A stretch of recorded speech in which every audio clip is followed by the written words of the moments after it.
ইয়া নিজের জায়গার উপরে হ্যাঁ দেখি তো আমরা এটা কি জানি বুনাই কিং সবচেয়ে দামি আম।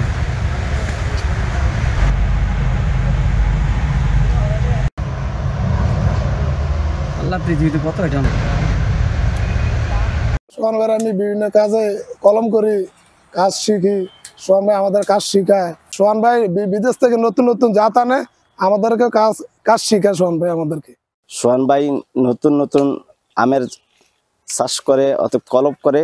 আমি ছাদের বাগানের জন্য আমি আসছি তুলা চারা নিব। পুলিশ লাইন যে নার্সারিটা, এখান থেকে আমি প্রায় সময় বিভিন্ন ধরনের গাছ নেই। এর মধ্যে আম গাছটা আমি বেশি নিই।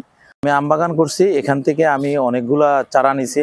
হ্যাঁ, আমার গ্রামের বাড়িতে অনেক ভালো জাতের আমের চারা আছে, এখানে বিভিন্ন রকমের খুবই উন্নত মানের। আমরা যে কাজ করি এখানে, তো আমরা সোহান ভাইয়ের সাথে সহযোগিতা করি। আমরা নতুন জাত নিয়ে আমের এগুলা নিয়ে কাজ করি।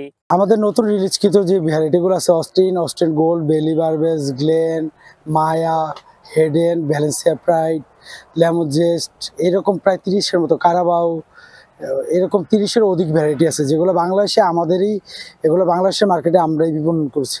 আর এসব আমগুলো বাংলাদেশে একদমই নতুন ভ্যারাইটি, একদম এই ফলনগুলো বেশিরভাগই নতুন ভ্যারাইটি। মূলত হচ্ছে নতুন যে জাতগুলো রিলিজ করবো, আতাউলফো মেক্সিকান ভ্যারাইটি এটা, তারপর হচ্ছে হলো কারাবাও সুইটালেনা, ওয়ার্ল্ডের 1 নম্বর মিষ্টতার মধ্যে আম কারাবাও সুইটালেনা, রসা, লেমোজেস্ট, এগুলা প্রায় মানে আমের মধ্যে হচ্ছে হলো টপ ভ্যারিয়েন্ট যেগুলো আছে, টপ লিস্টের যে ভ্যারাইটিগুলো ওয়ার্ল্ডে বিশ্বব্যাপী চলে, ওই ভ্যারাইটিগুলোই মূলত রিলিজ করতেছি এই বছর।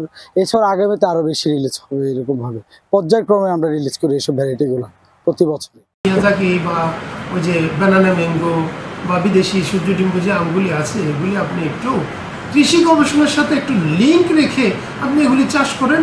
যদি কৃষি গবেষণা বলে ভাই এটাতে এই বছর 2 বছর পরে পোকে এবং রোগে ধরছে, 3 বছর পরে আমরা এই ট্রিটমেন্ট করছি, করার পরে আমরা সিদ্ধান্ত নিয়েছি যে হ্যাঁ এটা এভাবে করা যাবে, তবে এই ট্রিটমেন্টগুলি লাগবে এবং ফলন এই পরিমাণ হয়, তখন আমরাও আপনাকে বলবো যে আপনি চারা করেন।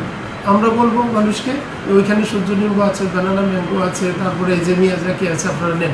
কিন্তু আমরা তার আগে বলতে পারতেছি না যে গবেষণার রেজাল্ট ছাড়া। কিন্তু আমরা দেশি যে আমগুলি আছে, বারিয়াম 4, বারিয়াম 11, বারিয়াম আম্রপালি, এগুলি আমরা ব্যাপক বলতে পারবো, কারণ এগুলি গবেষণা আছে। তো সুতরাং গবেষণাটা হচ্ছে এখানে ইম্পর্টেন্ট বিষয়। তো ওনার বাগানে উনি যে কাজটা করতেছে, ওনাকে ধন্যবাদ জানাই, সাধুবাদ জানাই, যেহেতু কেউ না কেউ তো করতে হবে। আর স্পেশালি চাঁদপুরে ভবিষ্যতে আমের জন্য যে একটা উঁচু জায়গা দরকার, এই জায়গার পরিমাণ কম, যার ধরুন আম বাগান বেশি নেই। তো ভবিষ্যতে যদি মাটি উঁচু করে ভিটে বাড়ি করে তাহলে হবে। কিন্তু সমস্যা হচ্ছে বিদেশি আর দেশি জাত।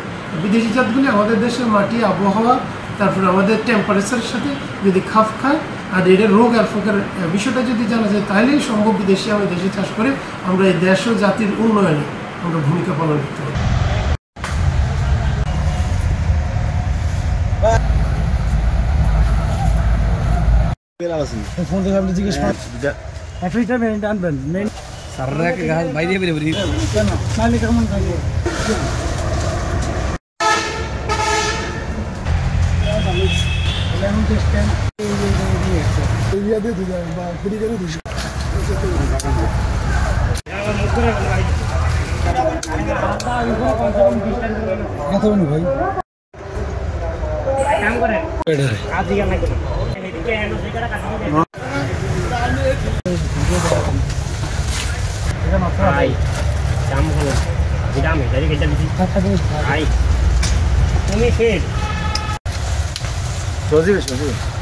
আমি কোনো ধরিও না।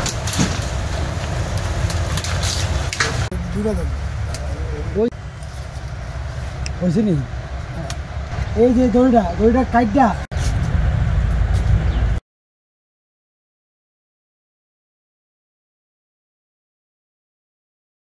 বান্ডেল থাকলে প্রতি সেনমানিতে টাকা বাঁচবে। বিকাশ সেনমানি বান্ডিল কিনে জিতুন প্রতি লেনদেনে।